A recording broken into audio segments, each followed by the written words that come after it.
Okay, what if I told you that the secret to a healthier, more productive garden was to, well, to stop doing all the hard stuff? To stop tilling, stop all that backbreaking weeding, and even stop watering so much. It sounds kind of crazy, I know, but today we're going to dive into a method that promises exactly that. It seems completely backwards, doesn't it? I mean, we're all taught that gardening is hard work. It's sweat and effort. But what if the hardest working gardener isn't actually the smartest? That one question just flips everything we thought we knew right on its head. And here it is, the brilliantly simple answer. This one sentence? Well, that's the entire philosophy right there. It's all about letting a thick, cozy blanket of mulch do all the heavy lifting for you. So who was the genius who figured this all out? Well, let's meet the pioneer, Ruth Stout. She was an American gardener who stumbled upon this system not through some grand scientific plan, but, out of a moment of pure frustration. The story here is just fantastic. See, Ruth wasn't some kind of agricultural scientist. She was just plain tired of waiting for the plowman to show up every single spring. So one year, she just said, forget it. She skipped the plowing altogether, threw a thick layer of old spoiled hay over her entire garden, and planted her seeds right through it. And the result? Oh, it was just astonishing. I mean, her neighbors must have thought she was nuts, but her garden didn't just survive, it absolutely flourished. Her soil turned dark and crumbly and full of life.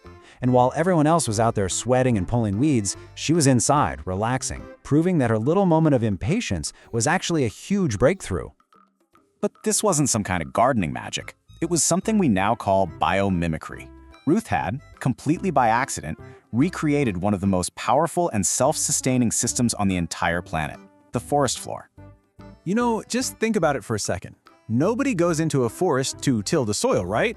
No one is pulling weeds or watering the trees, so how does it get so incredibly lush and fertile, all on its own? Well, the answer is literally lying right there on the ground. That forest floor is always covered in this thick layer of fallen leaves and twigs and all sorts of organic stuff. This natural mulch is doing three critical jobs at once. First, it acts like a giant sponge, holding on to rainwater so the soil stays moist. Second, it blocks out the sunlight, which stops weed seeds from ever getting a chance to sprout. And third, as that bottom layer slowly decomposes, it's constantly feeding the soil, creating this amazing, rich humus.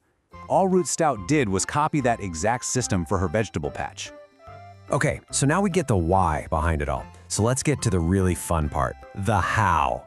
We're gonna walk through the practical, step-by-step guide to setting up your very own Ruth Stout-style no-work garden. First up, and this is a really critical point, Ruth used something called spoiled hay, which is hay that started to decompose, killing most of the seeds. Fresh hay, on the other hand, is loaded with grass and weed seeds. Using it is basically like planting a lawn right in your garden.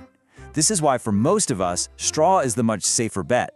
It's just the dry stalks, has very few seeds, and works perfectly. Okay, this brings us to the single most important rule of this whole method, depth. Your mulch has to be deep. We're not talking about a little sprinkle on top. We're talking a thick blanket, at least 8 inches, that's 20 centimeters deep, even after it settles. That's the secret. That depth is what smothers the weeds and locks in all that moisture. So here's the game plan. Step 1, get your material. Straw, spoiled hay, leaves, whatever you've got. Step 2, lay it down right on top of your lawn or your old garden beds. No digging. I repeat, no digging. When you're ready to plant, you just pull the mulch aside to make a little clearing down to the soil. For seeds, you plant them right there. For seedlings, you dig a small hole, pop it in, and then you just tuck the mulch back around the stem like a little nest. Your only real job from then on is to just toss more mulch on top each year as the bottom layer breaks down. And that's it. Seriously. Of course, no method is absolutely perfect, and I'm sure you've got a few questions buzzing around. So let's go ahead and tackle the 2 biggest worries people usually have when they first hear about this.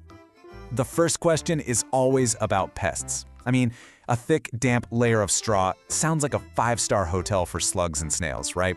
And yeah, in really wet climates, this can definitely be a concern, especially when your plants are young and tender. Luckily, the solution is super simple. All you do is create a little no-mulch zone right around the stems of your baby seedlings. Just pull that straw back a few inches. This creates a drier little barrier that slugs and snails really hate to cross. It gives your plants enough time to get bigger and stronger before you snug the mulch back in. All right, now for the more scientific-sounding concern, nitrogen tie-up. The basic idea here is that carbon-heavy stuff like straw can temporarily steal nitrogen right from the surface of the soil while it's decomposing, which could, in theory, starve your plants. But here's the thing you have to remember. This only really happens right at that thin layer where the soil and the mulch meet. And since you're planting into the soil, your plant's roots grow down and away from that zone pretty quickly. For most gardens, it's a total non-issue. But if your plants ever do look a little yellow, a simple scoop of compost in the planting hole when you start is an easy fix. And this, right here, is the ultimate takeaway. The Ruth Stout method isn't just a clever gardening shortcut, it's a complete shift in philosophy. It's about deciding to partner with nature instead of constantly fighting against it. The garden actually gets better and healthier every single year, with less and less work from you. So the only question left is, are you ready to put away the tiller, give your back a rest, and let nature build the garden of your dreams?